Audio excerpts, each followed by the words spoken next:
Welcome to Zipadee Doo Dah Disney, the podcast where I give you my favorite tips and recommendations to help you make the most of your Disney World vacation.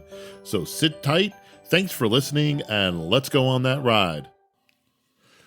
Welcome to episode 30 of Zipadee Doo Dah Disney. I'm your host, Eric Frenchman, and this episode is titled Planning Our 2022-23 Disney World Vacation. Here's how this episode is going to roll. First, we'll look at the time of year we're going and what we can expect. Then we'll do a quick review of our hotel choice and how we plan to navigate Disney World. Next, we'll do another quick review of Disney's ride reservation system known as Genie Plus. Then we'll look at our park reservations with my Genie Plus recommendations. Then finally, we'll look at our Disney World dining options and choices. So sit back, thanks for listening, and let's go on that ride. All right, before we jump in, I owe you all an apology because it's been a while since I published an episode. Between work, family, traveling back and forth to the beach house, I just haven't had the time to work on an episode. Well, I did have an episode halfway written, but I never finished it. And before I knew it, our annual end of December trip snuck up on us. So I canned that other script. It was a recap of our late winter second No Kids Disney World vacation. Maybe I'll resurrect it for another time. But right now, let's jump into that December-January trip.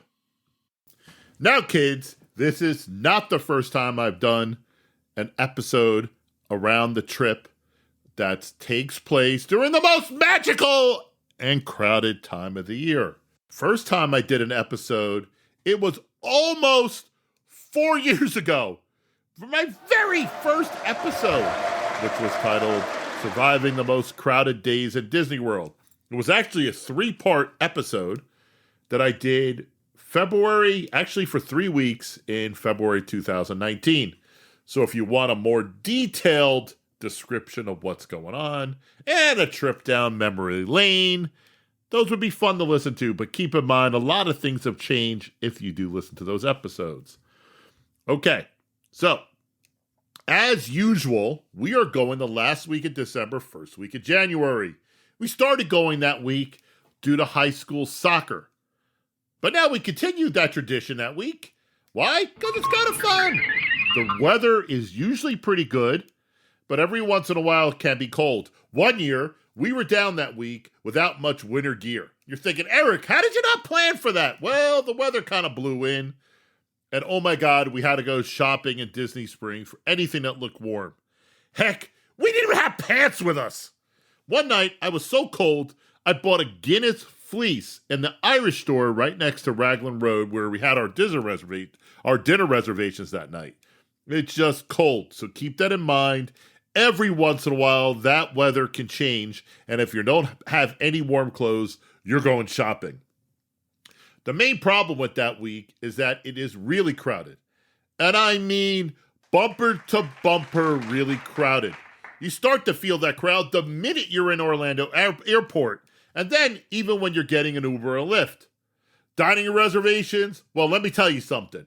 You should have made those 60 days before this week because there's a good chance the good options are long since gone. You'll also need to plan for extra timing when traveling, unless you can walk to a park because the transportation options are usually packed. Have I scared you yet? No? Well, I'm about to. When you're ready to go to Disney World, any of the parks, on New Year's Eve, you have the potential for max crowd capacities with long lines and bumper-to-bumper park touring. In fact, Magic Kingdom very often reaches some sort of phase capacity closings. Yeah, it's weird at Disney World. Like they have like phase 1, phase 2, phase 3, whatever. They start having phase closings at the Magic Kingdom, and Epcot is also very crowded. So, when you're in those super crowded parks, you gotta watch out for the crazy random grandmother who's riding a scooter. You know why? Because she's sick of crowds and she'll run your ass over. So why do we go? 2 reasons. We love how the parks are decorated. And the food. And from a work perspective, it's easy for me to take off that time of year because most businesses are closed. However, how crowded it is. All right. Now that you got an overview of how wicked crowded it is, let's talk about hotel choices. I have Disney Vacation Club, which is Disney's version of a timeshare, and my home base is Bay Lake Tower. Bay Lake Tower is connected to the Contemporary. Now, let me explain to you what that means. The Contemporary, the Polynesian, and the Grand Floridian are on the Magic Kingdom monorail, which means, you guessed it, we have super easy access to the Magic Kingdom. In addition, one stop away from the Contemporary is the ticket and transportation system. And that's where you could park if you're driving into Disney World. We're not, but anyway, it's a giant parking lot there. And there's a monorail that connects to Epcot. So again, if you're on the monorail system at the Magic Kingdom, you have easy access to the Magic Kingdom and Epcot. There are 2 other places you could possibly stay that are near the Magic Kingdom. One is Disney's Wilderness Lodge, and one's Disney's Wilderness Campgrounds. You guessed it. The campgrounds are for camping. Disney's Wilderness Lodge, we used to love to stay there. The only problem with the Wilderness Lodge is it's not on the monorail system. But you do get a convenient boat or ferry ride system that connects to the Magic Kingdom and the Contemporary, and then you could get off and on your way. Why am I bringing this all up? Because Disney is uber crowded. So if you're going to go this time of year like we do, getting close to any of the parks cuts down on the amount of time you spend in a Disney transportation system. The transportation system's not terrible. The buses are actually pretty efficient. And now with your My Experience app, which we'll get to in a little bit, the My Experience app, you could actually look at what your bus schedule is going to look like at your hotel. Again, that makes it easy. You're in your hotel room. I don't want to go to the bus right now because it's a half hour away. So you can look at it and see how close you are to catching a bus to any of the other parks. So keep that in mind when you're going this time of year, or any time of year really, but especially this time of year. You need to figure out which hotels you're going to be at and which ones have close access to the parks. If you're staying at one of these parks that have close access, you're going to be paying more money. Not a shocker. The other hotels that are situated near parks are the Beach Club, the Yacht Club, and the Boardwalk, and the Swan and Dolphin Hotel. Those get you access to Epcot and Hollywood Studios. And then with Disney Skyliner, you also have the Caribbean Beach, and you have the Riviera Hotel. Finally, the other hotel that's close to a Disney park is the Animal Kingdom Lodge, but you can't actually get there. You have to get there. You can't get there walking. You actually have to use the bus transportation system. And finally, Saratoga Springs is actually close to Disney Springs, which is their giant dining and shopping extravaganza, but it's not technically a park. So keep that in mind when you're booking. Figure out which hotels are going to be close to the parks you're going to spend the most time with. In this case, we like to spend New Year's Eve near the Magic Kingdom. So having easy access to the Magic Kingdom is a bonus. That's why we stay at Bay Lake Tower. Finally, when it comes to how close you are to the parks, there's one thing I always got to remind all my friends and family. You cannot, it's almost impossible to go from hotel to hotel on the Disney transportation system. Yeah, I said if you're on a monorail, you could do that. You could go to hotel. And of course, if you're on the Skyliner or have access to a ferry, you can go hotel to hotel. But for the most part, if you're going somewhere else to eat dinner, you're probably taking a Lyft back. And if you're like an Uber or a Lyft is a little easier in Orlando for some reason. But if you say go back to your hotel to change to go out for dinner, and then you're going to go to, say, I don't know, the Flying Fish like we did, yeah, you could try and get a bus after dinner back to the Magic Kingdom if the Magic Kingdom's still open. So that becomes this giant game of planes, trains, boats, and automobiles. We always end up taking a lift when we're eating after we eat dinner, because that's the easiest and quickest way to go hotel to hotel if that's what you're doing for dinner. All right, let's discuss Disney's ride reservation system, which is called Genie Plus. And there's also something called individual Lightning Link purchases. And finally, for recently opened up rides, there's something called the virtual queue. They all kind of work the same, and I'm going to explain them to you. However, if you want a more detailed look at Genie Plus, go back and listen to episode 25, 27, and 28 and 29. Oh yeah, there's some good stuff in there. Anyway, Disney's has a ride reservation system. It's called Genie Plus. And guess what? It costs money. And guess what? Disney changed how they price it. So now they price it based on the demand in the parks. When we went last year, 2 times, it was only $15 a day. Not a big deal. But during this week, they jacked it up to $29 per person plus tax. So in order to use Disney's ride reservation system, it was roughly costing me $100 per day on top of the tickets. So that's a lot of money. You need to keep that in mind when you're going to Disney World, that if you don't want to wait for rides, you're going to have to purchase their ride reservation system. Now, when you log in to Disney's My Experience, the Disney My Experience app, they have this thing called Genie. Sounds like it's going to be awesome. I don't use it. I don't use it at all.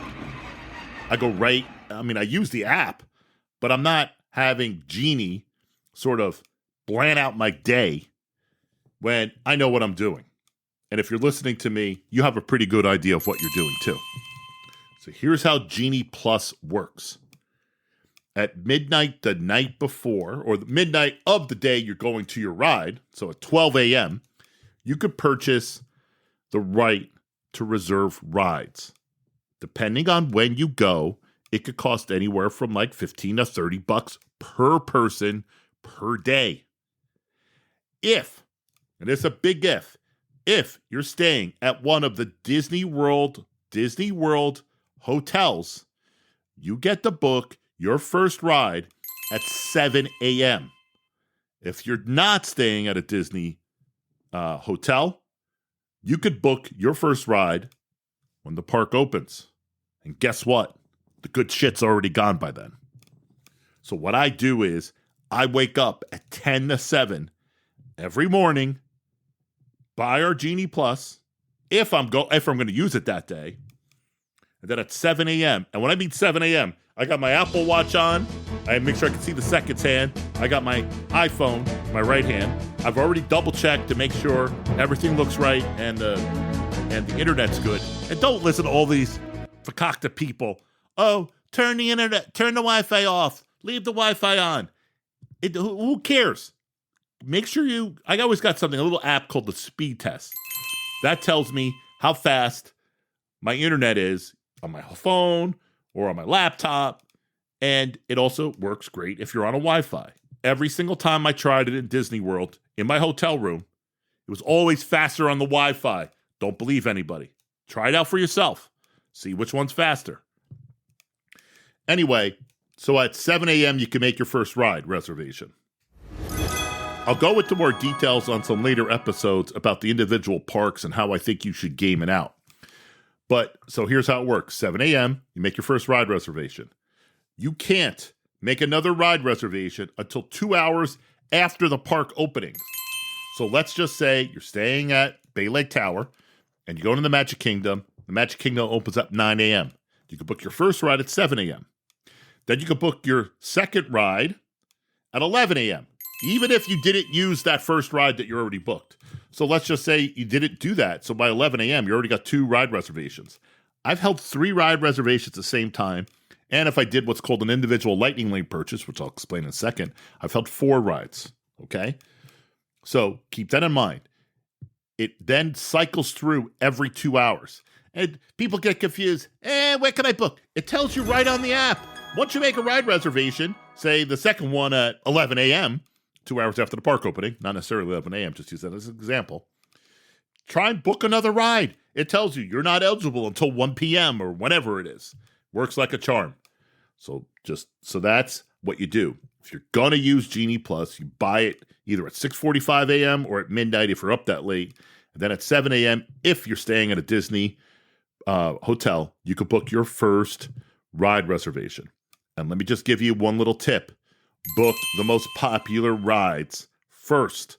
Don't screw around with the suboptimal, the not as exciting rides. Like if you're going to the Magic Kingdom and you got to get on the Seven Dwarfs Mine, you book that one first at 7 a.m. Don't worry about Space Mountain. If you're like me, you book Space Mountain. If you're at Epcot, you shouldn't buy Genie Plus at Epcot, but let's get past that for a second. Well, you shouldn't buy Genie Plus at Epcot right now if you don't have little kids. But if you have little kids and you got to go on the Frozen ride, you buy Genie Plus, boom, you make that first ride reservation at 7 a.m. Hollywood Studios, you're making it either the Millennium Falcon, Slinky Dog. Slinky Dog's the hardest. You make those ride reservations at 7 a.m. Let's just say you don't want to do Genie Plus. You don't want to purchase it. You got 2 options. You're going to wait.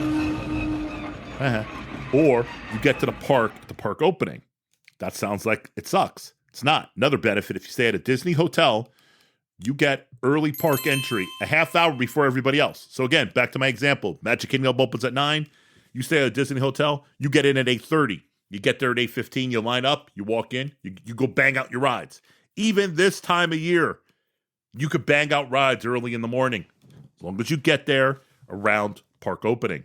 If you're like my family, you sleep in, you ain't getting to the park till 9:30 the earliest, you need Genie Plus or else you're waiting. So that's the Genie Plus ride reservation system. You make a ride reservation, stay in a hotel, 7 a.m. or at the park opening. Then you get to do it basically every 2 hours. The app tells you when you try and after you make a reservation.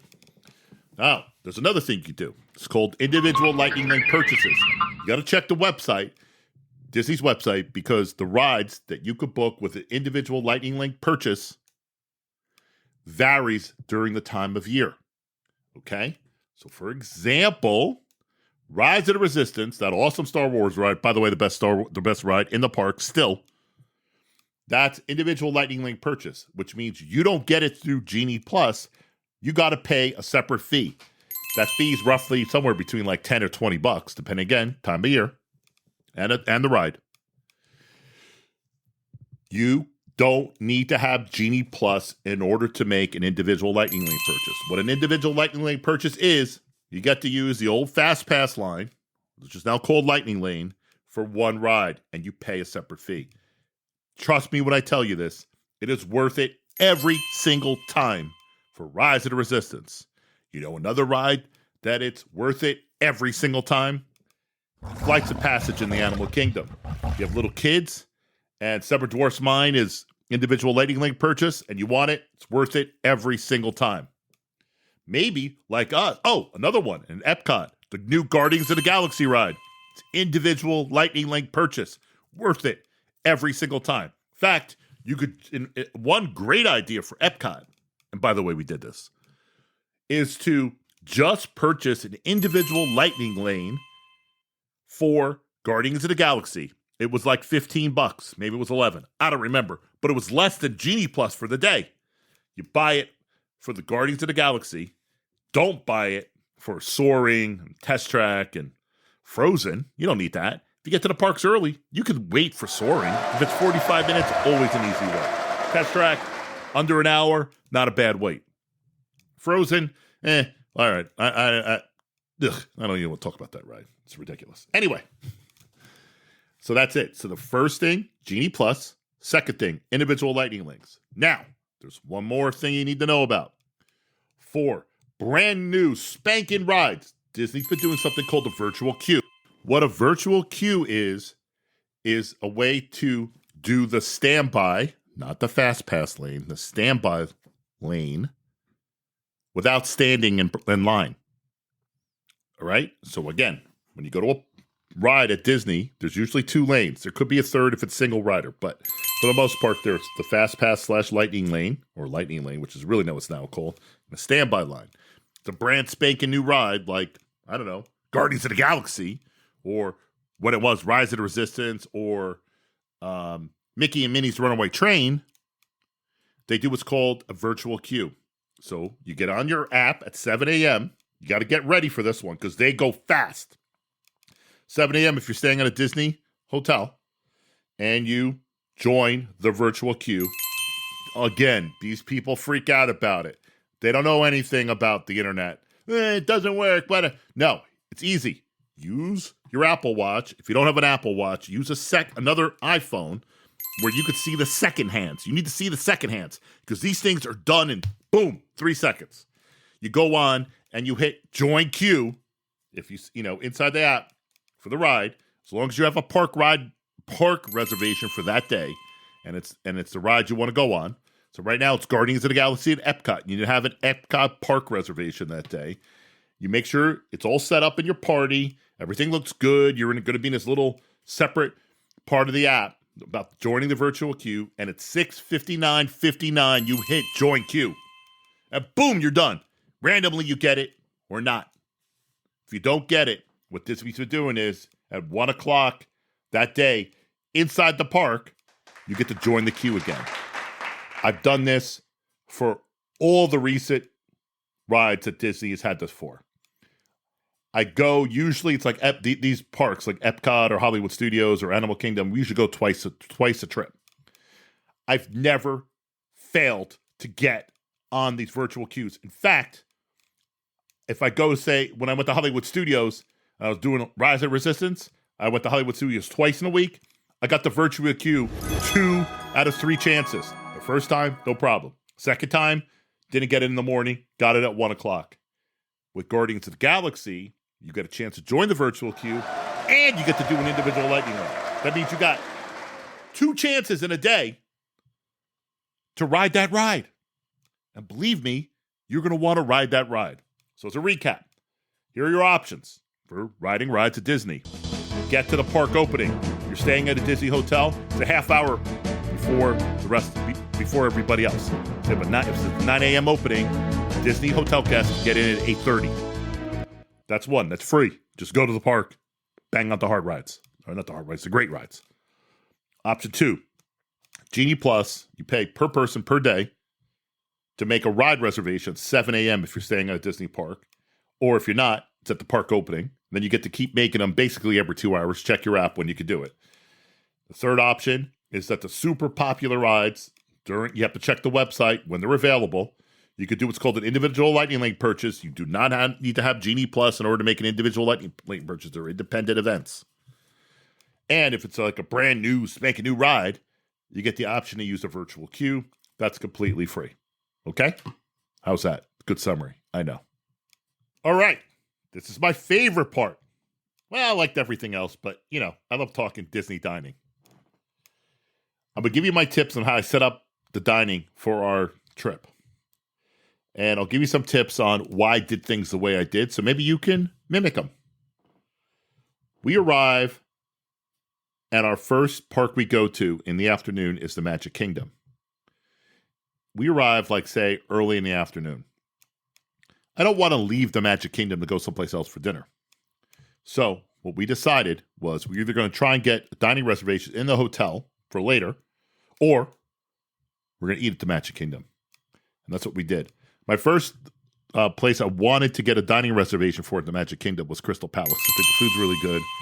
And you get Winnie the Pooh. But I couldn't get that ride. Couldn't get that dining reservation. Ended up getting Liberty Trade Tavern. Actually, it's really good food. It's like Thanksgiving every day of the week. So my tip to you is that wherever you're going to be that first day, don't make it hard on yourself.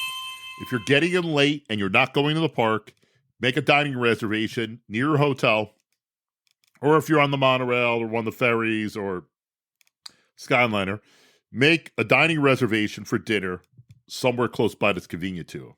If you want, you go to a park, book a dining reservation that first day inside your park.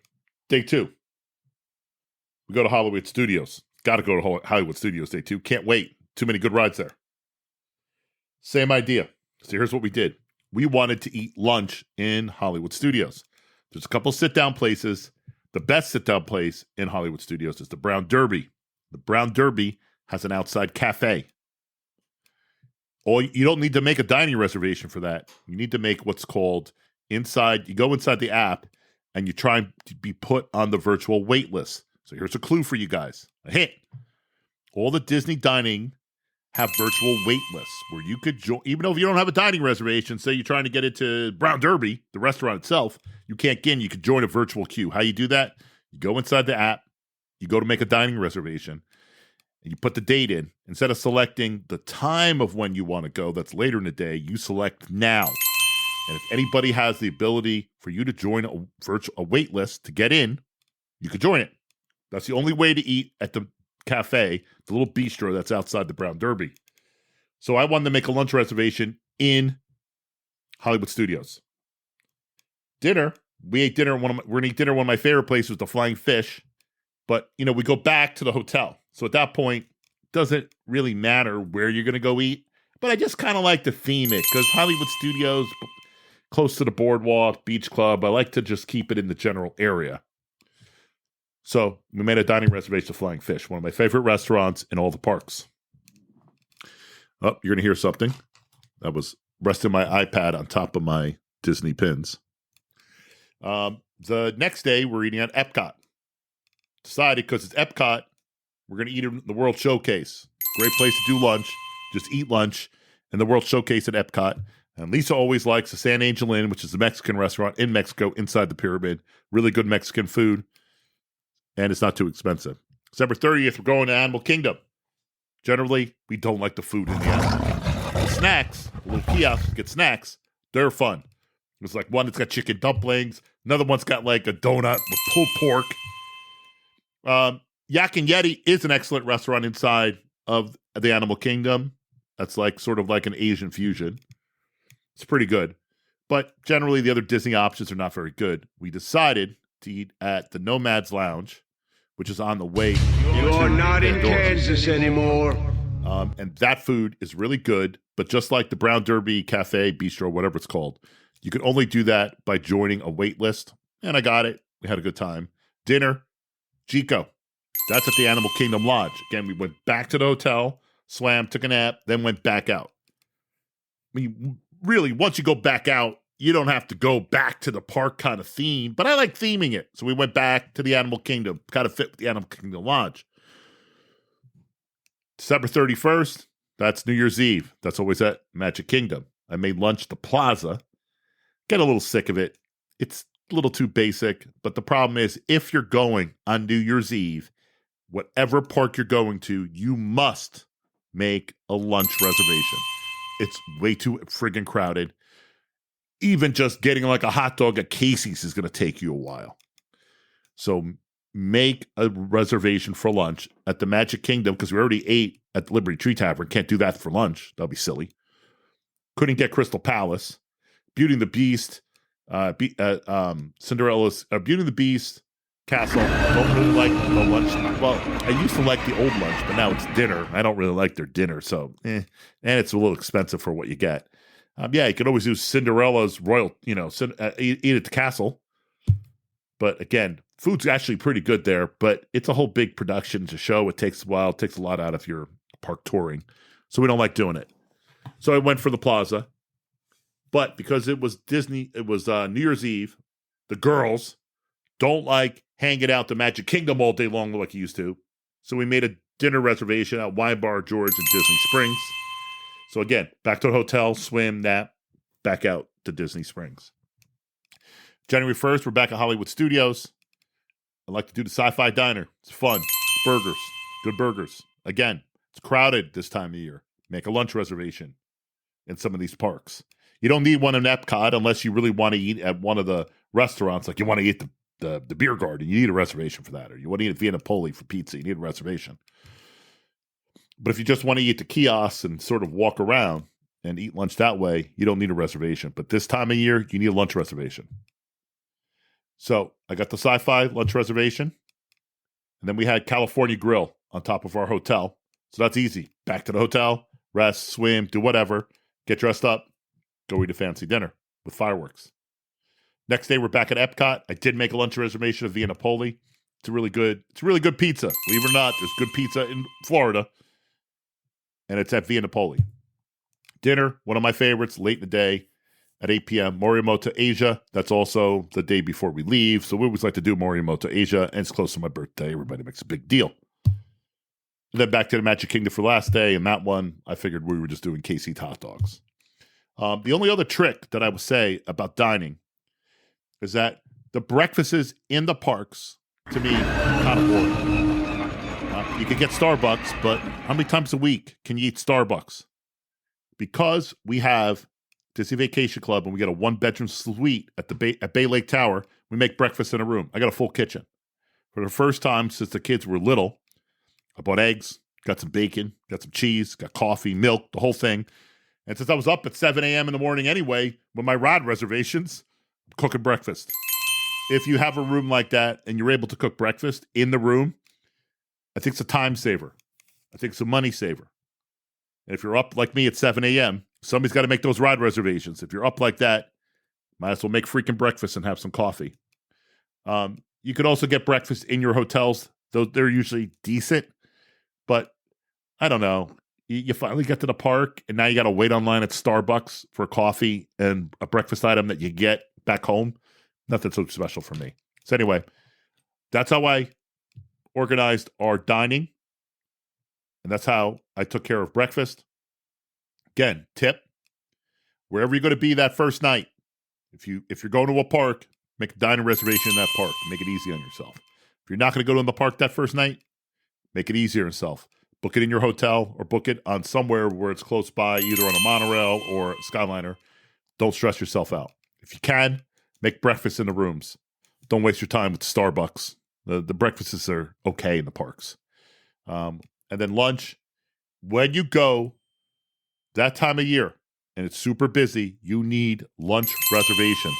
Don't take a chance with the quick services. You're wasting some time. And like me, if you're like me, I'd like to theme my dinners. If I'm going to the Animal Kingdom, I want to eat the Animal Kingdom Lodge. If we're going to, say, Hollywood Studios, I usually like the Flying Fish or Beach Club, something nearby. So try to theme your dining. But always, and I repeat, always, make sit-down dining reservations. And you got to make those 60 days in advance. Don't wait till the last minute. The other trick that I will tell you that works every single time, if you're going to do dining in Disney Springs, you do not, I repeat, do not use Disney's Magic My Disney Experience app to make those reservations. Use Open Table. They're all on Open Table. These restaurants I talk about, Morimoto, Wine Bar George, Raglan Road. If you want to eat at a Disney Springs restaurant, do not use the app. Use Open Table. You'll always get a reservation. It's never failed. Get the reservation on Open Table. Because what happens is those restaurants only give Disney some of the reservations. They hold the rest of them for themselves because, like, guess what? They're a real restaurant. They're somewhat affiliated with Disney, but they're real restaurants. And they're all on Open Table, and there's always availability. All right. That's a wrap on episode 30. I know it's been a long time. I know you probably missed me. I would have missed me. But I think I came back with a great episode. I gave you a review of how I planned our Disney World vacation for the week, last week of December, first week of January, which is always the busiest time of year. If I can make that work, if I can make our Disney trip work that week, you can make it at almost any other time during the year. I told you about the transportation system, what to expect when you go to Disney. I talked about the hotels and how important the hotels are and how that helps your enjoyment if you're closer to some of the parks you're going to go to. I also gave you a really quick review of Genie Plus. If you want more details, go back and listen to episode 25, 27, 28, 29. And then after I come back from our family Disney World trip, I'm going to give you more details, tell you how I did, some tips I learned. You're going to get all that.